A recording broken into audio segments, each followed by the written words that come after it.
What up, Leaguers? Welcome to the Spectacular Spoiler League. I'm the Pandan Superman, the mayor of Hype City, Hazyrome, and as always, I'm joined by the God of Night, the Prime Minister of Post-Production, Deepboyce. And today we're here in the Hall of Spoilers to talk about the top 10 wasted Fox X-Men characters. So we're looking at all the Fox X-Men movies, and we're naming the top 10 characters from said movies that we feel like were wasted. We feel like they didn't live up to expectations. We feel like mama pushed them out the coop and they fell. They didn't fly. Deepboyce. Yes, sir. Let's do it up. Absolutely. Let's start with number 10, man, on this list. Number 10 is a man with a long-ass name, and that's Warren Worthington III, a.k.a. My man's name is literally privilege. He warrants the Worthington. You're right. Times 3. His name might as well be Money Bags. Munnington Moneybags.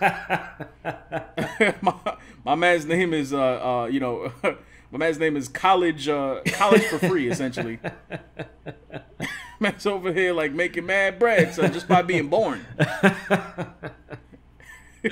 So corny. Some of these comments are corny. But anyway, Angel, everybody. Yes. One of the founding members of the X-Men, the first class, so to speak, which was not the case in the movies. Honestly, we got him in X-Men 3, and we also got him in X-Men Apocalypse. And in both incarnations, he was rather whack. Let's be honest with you. Now, we'll be honest here. We're not like big fans of Angel. That's why one of the reasons why he's in number 10. But I think he's notable because he is one of the founding members of the X-Men. And obviously they've taken liberties with which teams they've presented on the movies. But they had a shot with First Class, and they chose to not have him on there, maybe for budgetary concerns. True. But he honestly has been in the comics for longer than we've been alive, to be quite honest with you, in terms of the X-Men teams. And he's also been one of the four horsemen of Apocalypse as well, when he turned into Archangel. So he's a rather notable character. And the fact that he didn't at least end up in, let's say, First Class, and on top of that, when we saw him as a cage fighter, which was odd in X-Men Apocalypse, and also we saw him in X-Men 3, where Hazy noted that he was a big part of the advertisement, but when it came to the actual movie, honestly, he just was not memorable at all. Yeah, he was on billboards. He was heavily advertised in the promotion leading up to X-Men: The Last Stand, and quite frankly, he never lived up to that. I think really the whole purpose he served was just to have an emotional scene where he feels shameful over his wings. He's like trying to cut them off, and it's like, man, they started the movie with him. It was just very silly. He only had one moment in the end where he caught somebody who was falling. It was ridiculous. Yeah. Honestly absurd. He was a waste. But anyway, Deepboyce. Another character from X-Men: The Last Stand at number 9. We've got the Juggernaut, bitch. Hey, made him sound like Slade Wilson right there. I mean, listen, this guy was the only line that was dope was literally him saying, "I'm the Juggernaut, bitch." Like, that was it. That was the only thing that was interesting about the character, and it spawned a meme before, the idea of internet memes was really a big thing. Yeah, actually, the online meme, the joke came before the movie, and supposedly they put that line in the movie because of the My Way Entertainment jokes, which were some online skits where they took the cartoons and they dubbed over them.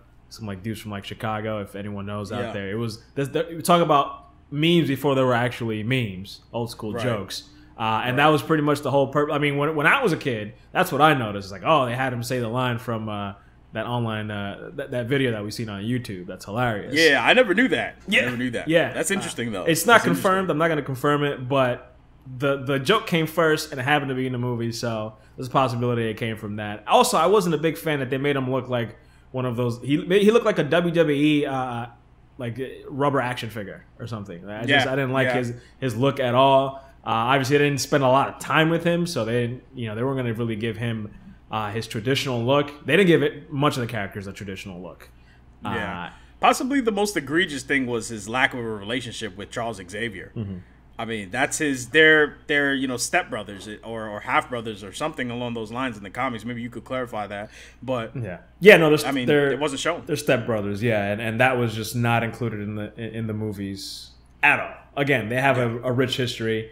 Those two characters, and this is one of the X-Men's just major threats, and he gets taken out by Kitty Pryde, by Ellen Page. I'm not even going to say Kitty Pryde. He gets taken out by Ellen Page. Yeah, he got taken out by his own momentum. Juggernaut is one of those enemies where it takes a massive amount of people to bring him down. He also technically isn't a mutant, if I'm not mistaken. He gets his power from a crystal. Yeah, and they just went straight up for him being a mutant, which was interesting. Yeah, to say the least. I mean, yes, a simplification, and probably one people won't necessarily be mad at, but.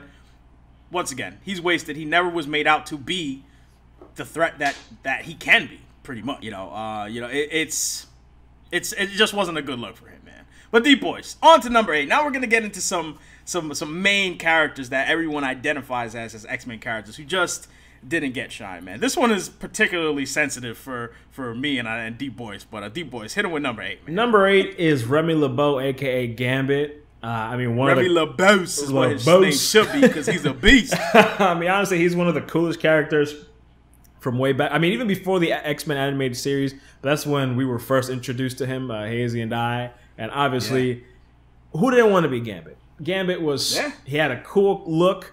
He had cool powers. He was out there throwing cards that exploded. He had the bow staff. He had the accent. He was Cajun and all that. And he was a ladies' man. Yes. Yeah.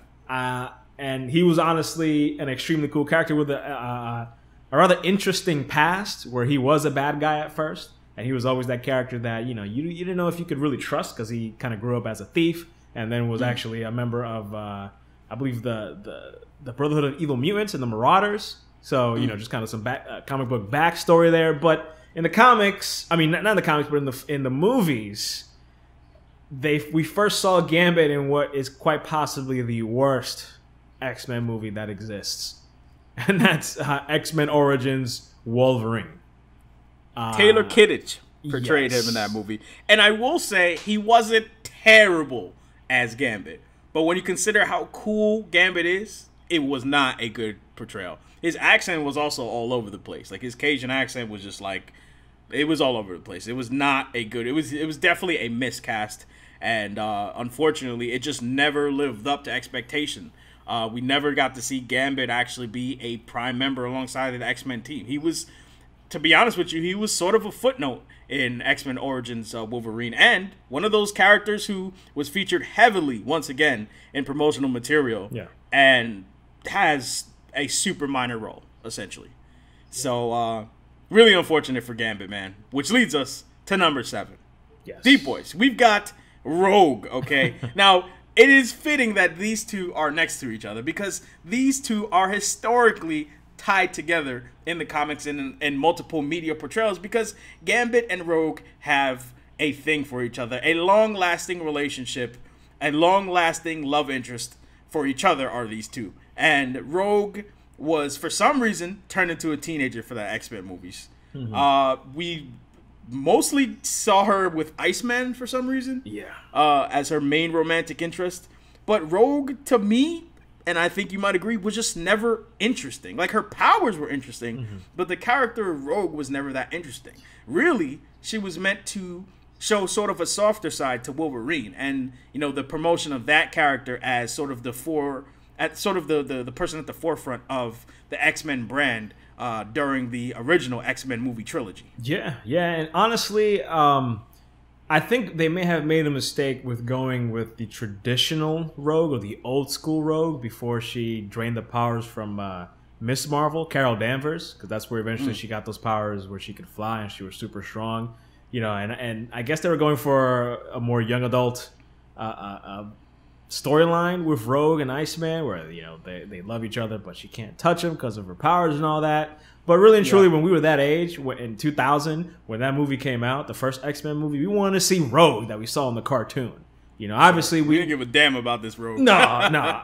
It's fine. It's somewhat comic book accurate and it's kind of a throwback. But come on, just you got to go balls to the walls. And we never got that Rogue that was, again, the one from the animated series, the one that, I mean, everybody fell in love with. Like, literally. Yeah. Yeah. I mean, let's kind of emphasize how much of a footnote she's, really became in the X-Men franchise. In X-Men Days of Future Past, she actually, Anna Paquin, the actress who played Rogue in the X-Men movies, she actually had multiple scenes cut in which the future version of the X-Men team actually rescues her from a Sentinel facility. Like, they simply cut it out. Yeah. Like, they gutted it. Like, she was not in that movie. They didn't feel it was necessary to have her in that movie.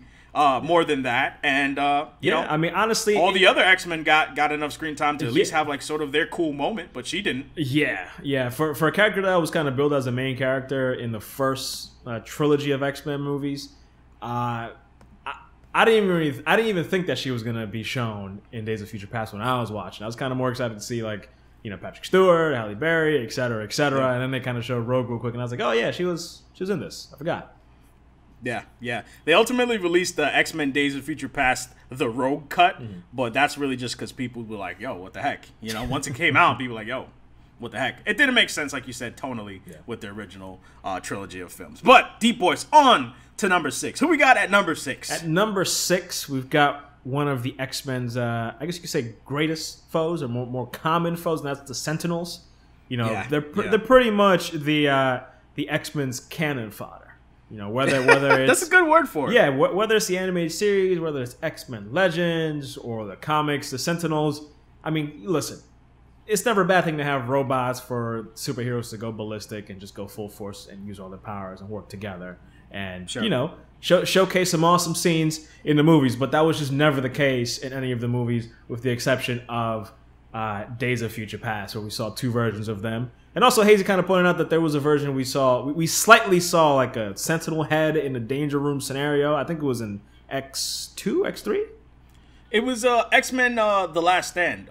In the X-Men Danger Room, the X-Men are training, and Wolverine is not taking the training very seriously. And, he goes to attack the enemy, the unseen enemy that they're fighting. And, when his attack concludes, you don't see the attack. But when it concludes, there's a Sentinel head lying on the ground, and we see Logan, standing next to it, being a dick, basically about, training being over because he defeated the enemy. That is the closest we got to see of the traditional look that the Sentinels have in the comics. For some reason, in Days of Future Past, the look that they had in the past looked very silly. Yeah. Like, they had like a big fan in their chest as opposed to sort of like the energy core that the Sentinels sort of normally have. Yeah. In the future, they made them look, super futuristic, and it was an interesting take. Yeah. But they ended up looking like the Destroyer armor from Thor. Yeah. And, personally, I think the thing that the Sentinels were missing the most was intimidation factor. Yeah. Like, the Sentinels, when we were growing up, they looked scary. Yeah. They looked intimidating. They were hunting down mutants, and in the end, Days of Future Past really only showed them sort of attacking the human team, but we never got to see them like as an omnipotent presence for everyday mutants, or even the X-Men team sort of having to fight against them. And I think that was sort of a mistake. Yeah, and so also, I mean, I know I called them cannon fodder, and I also now that I think about it, it kind of sells them short a bit because they also work well as a narrative device. I mean, if you look at Days of Future Past, the Sentinels kind of just took over everything, and they were not only killing mutants, but also humans. And more importantly, or more recently, if you look at The Gifted, the X-Men show on Fox, while the Sentinels aren't necessarily there, they have the Sentinel services, which kind of serve a similar purpose to kind of subjugate the mutants. Like, it's just always, again, like you said, that intimidation. They were never intimidating in any of the movies, and even in the show, they're a force. I mean, in name, they're a symbol of oppression. Yes, and I think that's important as a motif and a form of imagery for the X-Men movies, and it's missing. It's missing with the Sentinels not being there. Yep.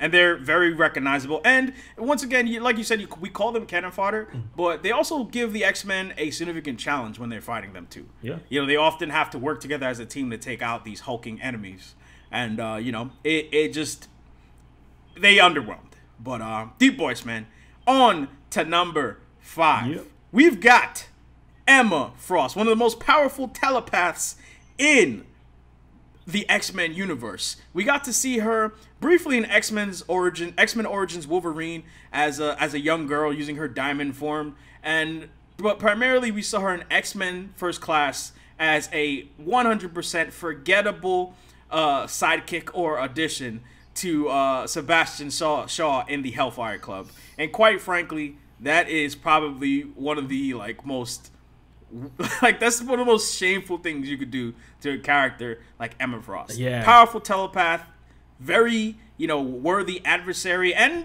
also ally to the X-Men on occasion. And her history is very complicated, and it just never met that level of intrigue. And Deepboyce, I know you can talk more about that because you're a pretty big fan of Emma Frost, I'd say. Yeah, I was gonna say. I mean, you put it very well that she played second fiddle to Sebastian Shaw, and in terms of measuring those two characters, Sebastian Shaw isn't even in the same league as Emma Frost. I mean, you're talking about the White Queen of the Hellfire Club, like you said, one of the most powerful telepaths in Marvel Comics, on par with Jean Grey. She can even give Xavier a hard time. I mean, she's a super manipulative and cunning villain that's tricked Xavier. She's tricked Jean Grey. I mean, she did the impossible and pulled Cyclops away from Jean Grey at one point, where they were a thing. I mean, Cyclops, come on. Cyclops is always about Jean Grey. I mean, Cyclops has got his honeys in the past too, but Jean Grey that's his main thing, if you will. Yeah, I mean, he cheated on Jean Grey with Emma Frost. Cyclops, that's just something that Cyclops doesn't do. But especially when it comes to more, I guess, interpersonal conflicts between mutants and the X-Men, Emma Frost is always stirring the pot, always manipulating people, always making good heroes turn bad or make bad decisions. And to have her, again, like you said, in one movie with a somewhat wooden performance by January Jones, does not do that character justice. I mean, wasted the actress also. Wasted the actress. I mean, to put it into perspective, she's a great actress. They wasted that. To put it into perspective, she would be on the equivalent of what they did with Zemo in Captain America: Civil War. That's what the role she would fit in an X-Men movie, where she would tear the X-Men apart from the inside. Yeah. Deepboyce. Let's move on to another telepath. One that we mentioned in this conversation. Number 4, Jean Grey. Yes. Deepboyce.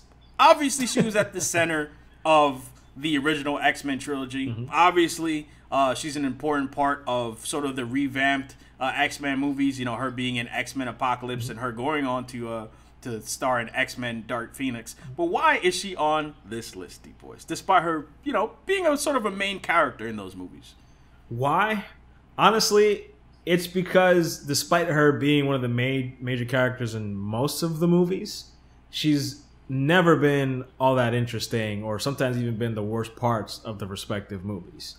In the original trilogy, at certain parts, she's her character has greatly underwhelmed in terms of what they had her do, how powerful she was, the ham-fisted Phoenix storylines. I mean, they did both the Phoenix Saga and the Dark Phoenix within 3 movies. And honestly, it's more of a footnote than anything else. When you think back to those movies, the last things you think about are what Jean Grey was doing. Sure. I mean, I think the thing that bugs me the most is that, they build that she had this hidden strength in the first movie, and definitely a little bit more in the second movie. But in the third movie, it just completely, in X-Men The Last Stand, it was a complete misfire. Yeah. Once again, and this is sort of by virtue of her playing second fiddle to another character, particularly Wolverine, serving as sort of like a love interest who never actually got to hook up with her. Yeah. And it was one of those things where she never got to stand on her own 2 feet as an interesting character. Don't get me wrong, Famke Janssen played Jean Grey to great effect. I think she was really good. But I just never felt that Jean Grey got the respect as a character that she deserved. Yeah. Unfortunately, the Professor X Magneto dynamic was a little bit more of a focus, which sort of created a situation where Jean Grey was not allowed to be more powerful than them until that third movie, which was written terribly. And even then, Magneto was trying to use her as his sort of like his number one goon. Yeah. Until, you know, obviously the Phoenix broke free. But even the explanation of the Phoenix Force, I mean, oh my gosh. Yeah, it was just like, it was never interesting. Like you said, she was always in terms of the storyline, in terms of the threat or the themes, she was never a major focus point on any of those movies. You know, either it was the Brotherhood of the Mutants or William Stryker, or when she was going ballistic in the third movie, really the main villain was Magneto still. Yeah.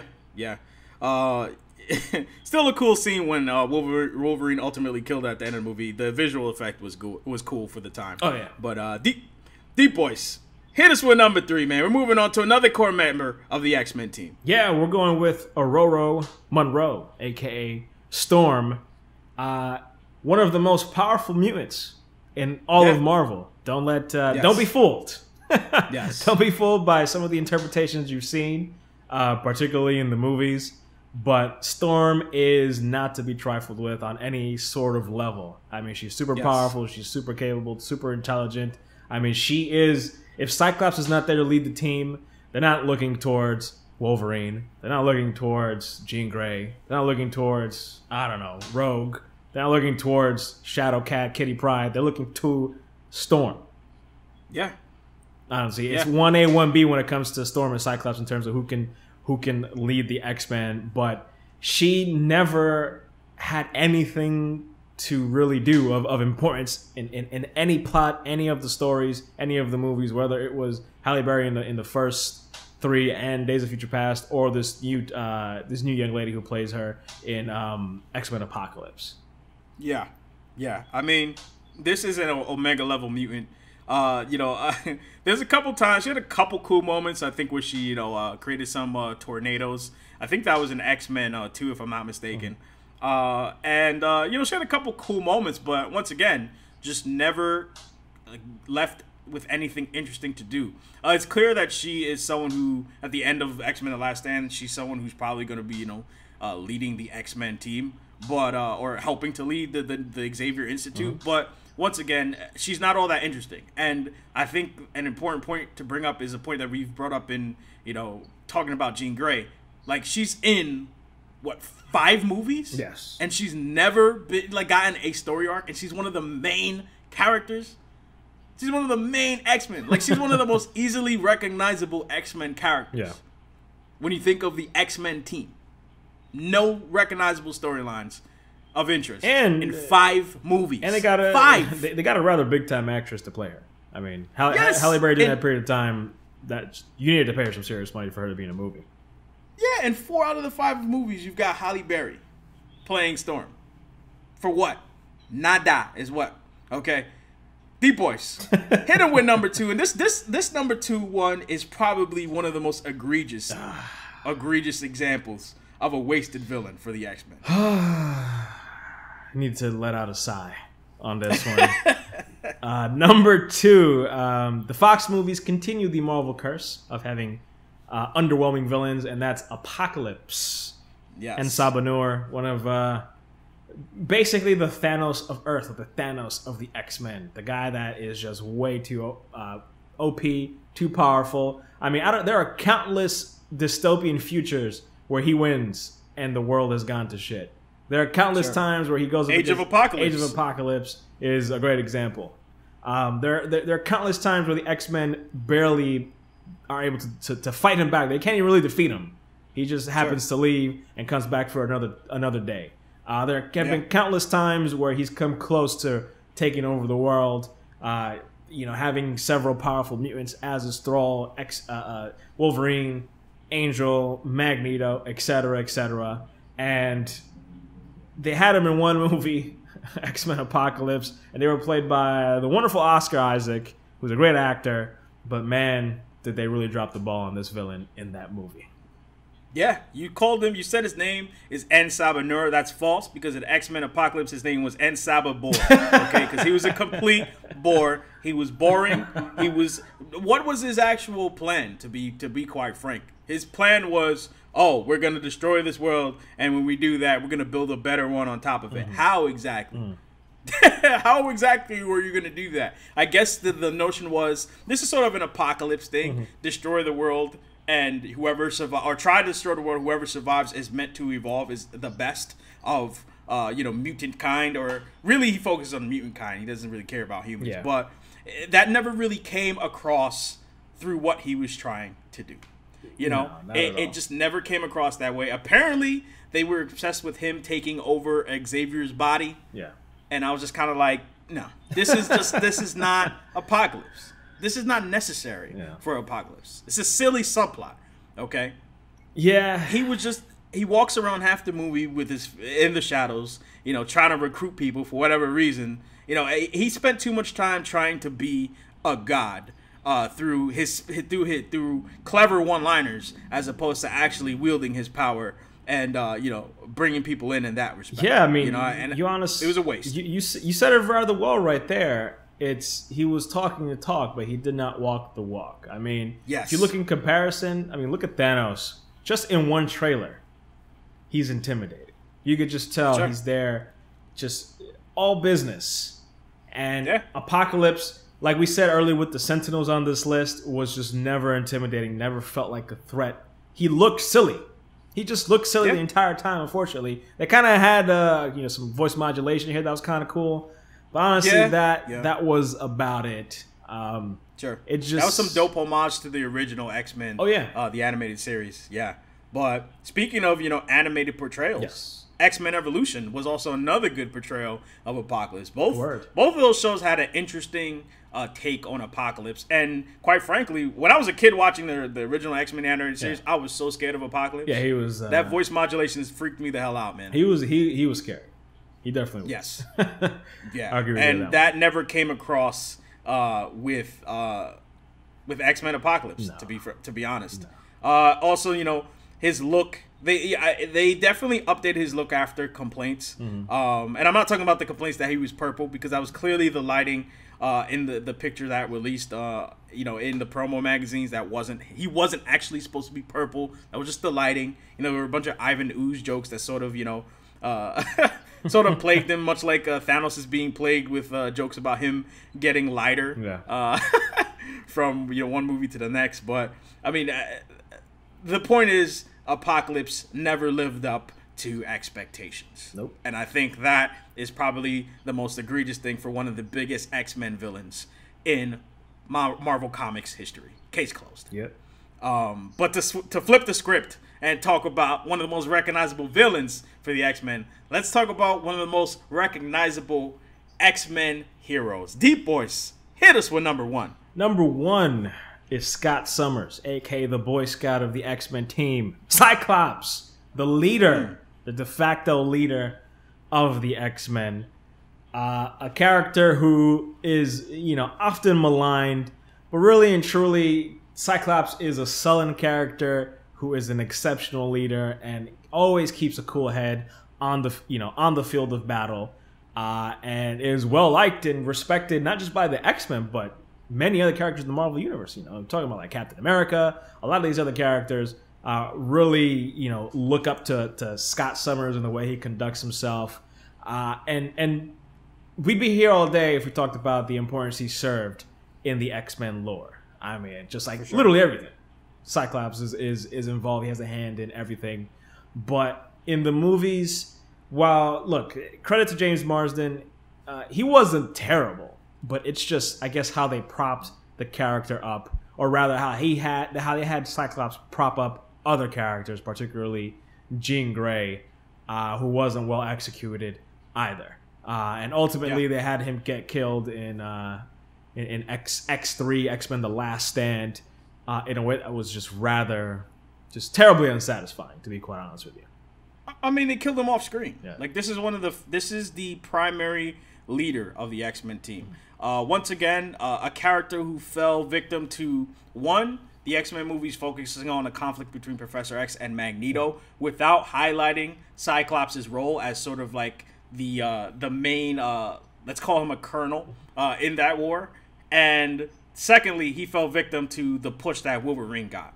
And Wolverine in the comics, while Wolverine has, sort of had a role with the X-Men, as a leader and a mentor on occasion, like, he's really sort of the lieutenant to to Cyclops for the most part. You know what I mean? Cyclops is the leader. You know, Wolverine is always running off and doing his own thing. Cyclops is at the forefront. And Cyclops just, I think they confused the idea of Cyclops being sort of the soldier traditionally that follows Professor Xavier's you know, will. And that's not always true in the comics. We know that Cyclops has gone rogue on some occasions. But generally speaking, him being the guy who sort of really believes in what Professor X, you know, means for the world and for mutants, they sort of forgot that, and they made him just a thrall. Someone who was just there, you know, the Boy Scout, the corny Boy Scout, as opposed to this character who really believes in the vision of Professor Xavier. Yeah. And I think that belittled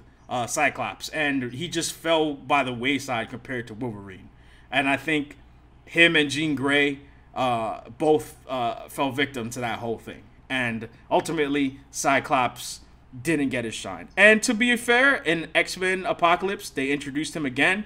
And yeah, I feel like maybe they set the foundations for him to be a main member of the team. But once again, they were too busy sort of having him feel like an outsider because of his, you know, ability, and sort of just latching on to Jean Grey because basically she was nice to him. And, you know, it's just a waste of the character, to be quite frank. So, yeah, number one, Deepboyce. And also, small gripe, they committed the cardinal sin in X-Men Apocalypse when it comes to Cyclops. And they portrayed his optic blasts as producing heat. You hit a tree, and it lit the tree on fire. Can't do that. I mean, come on. His blasts are based on concussive force, everybody. Yes. There have been multiple explanations as to the origins of his powers, but the effect of his powers, or the manifestation of his powers, is one of concussive force. Yeah. So think of it like a force push, except that it's colored red. A really powerful force push that's colored red. That's basically what it is. So people should not be lighting on fire. Houses and rooftops shouldn't be on fire. They should just be blown open. That being said, one could argue, potentially, it's just kinetic force coming out of his eye, but I could see someone arguing that the friction of contact could potentially cause charring. Maybe. But not no big-ass flames like he, you know, shot at a gasoline canister or something like that. You know what I mean? Yeah. But anyway, guys, that is our top 10 list of wasted Fox X-Men characters. Let us know if you agreed with the people we had on this list. Let us know if you disagreed with the people we had on this list. And by all means, support the Spectacular Spoiler League by hitting that subscribe button. Hit that little notification icon right next to the subscribe button to turn on notifications and be up to date with the latest and greatest coming from the Spectacular Spoiler League. Hey. One more thing, everybody.